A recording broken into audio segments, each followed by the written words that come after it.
Lorsque la barre chocolatée Kit Kat débarque à la télé anglaise en 1957, elle a déjà 20 ans et a été créée par Rowntree's, un confiseur britannique à qui l'on doit aussi Smarties, Rollo, Polo ou les bonbons Quality Street. Kit Kat, ce sont des bâtonnets de biscuits enrobés de chocolat que l'on disjoint puis que l'on casse en deux, en produisant ce bruit sec qui va devenir un code incontournable des pubs de la marque. Have a break. Have a Kit Kat. Autre incontournable, le slogan « Have a break, have a Kit Kat » est encore en usage aujourd'hui. Tea, Mr. Ray? Oh, thanks very much. Do you like Kit Kat? Et comme la télé fait vite bondir les ventes de 25%, Kit Kat va produire de nombreux films, tous très british. Have a Kit Kat. En 1967, la télé anglaise passe à la couleur, la pub Kit Kat suit le mouvement et Isaac Newton découvre la barre chocolatée avec un scepticisme empreint d'une certaine gravité. Sans doute parce que la marque tente un nouveau slogan plutôt déconcertant. Kit Kat? It has to be Kit Kat. It has to be, it has to be. You're gonna be kidding. En fait, l'ancien slogan va vite faire son retour. Absolutely. Et Kit Kat va commencer à saupoudrer un peu d'humour et de second degré dans ses films. Every day. The housewife today has very little chance to take a break. She's no time to indulge herself, and personally speaking, I find it quite impossible to break off from the job of running a household. Thank you, Honora. Michael, do you agree? Et vous faites le nom Kit Kat, ça viendrait d'où? Have a break. Have a Kit Kat. Du Kit Kat Club, un cercle d'intellos de l'époque victorienne, selon les uns ou selon d'autres, des deux sons produits en cassant la barre, le et le. Les croqueurs de Kit Kat sont tous différents. En France, où elle débarque en 1970, la barre Kit Kat tente de se faire un nom avec ce film pas vraiment convaincant. C'est au chocolat, ça croustille et c'est bon. Kit Kat. En fait, il faut attendre 1982 pour que la France reprenne les codes en vogue outre-Manche. Ouf, un Kit Kat. Le et le de la barre qui se rompt, plus la petite note d'humour décalée et surtout le concept du break Kit Kat, en français la pause Kit Kat.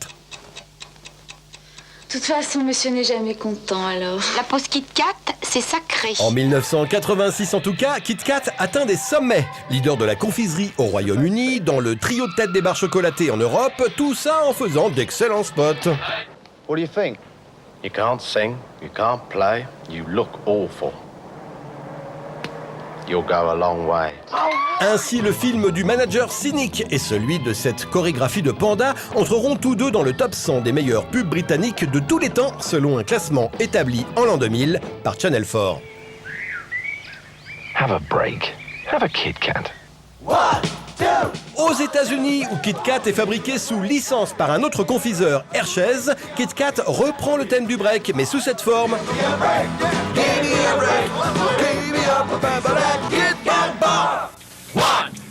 30 ans plus tard, les Amerlocs continuent du reste à asséner la même ritournelle et sa marche Gimme a Break est devenue l'un des 10 slogans les plus mémorisés de toute la pub US. Give me a break. Break me a piece of that Kit Kat. Give me a break. D'ailleurs, sur YouTube, on en trouve des centaines de remakes. You are in my power. When I snap my fingers, you will act like a chicken. Mais revenons en 1988. Rowntree's est alors racheté par Nestlé qui va distribuer Kit Kat partout dans le monde. Enfin, partout sauf aux États-Unis, comme on vient de le voir.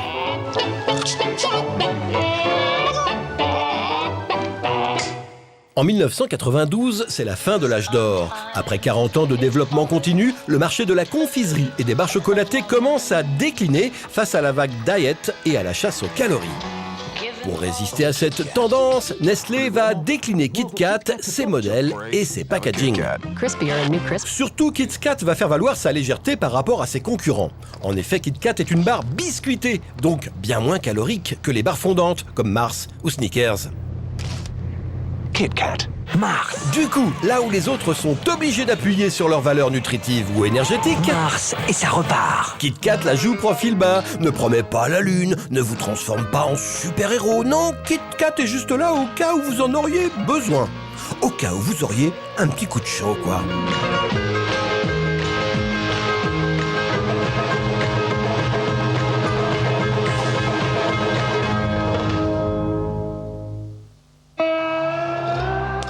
Et comme on ne change jamais une recette qui gagne, KitKat ne zappe jamais l'indispensable rituel qui accompagne toutes ses pubs depuis 60 ans et qui se décline en 4 temps.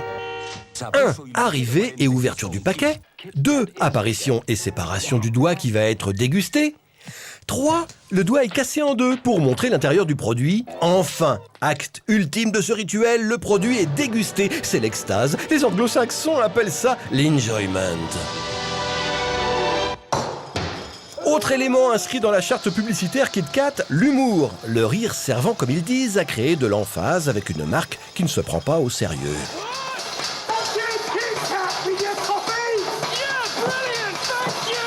Enfin, dernière tendance des pubs KitKat, elles se passent presque toutes dans le monde du travail, histoire de nous inciter à faire une pause du côté de la machine à café et du distributeur où l'on trouve, devinez quoi ? Enfin, pour une fois qu'on peut se fendre la poire au bureau. ครับที่ KitKat เนี่ยการพักเป็นเรื่องสำคัญนะครับเจ้านายรู้คิดจะพัก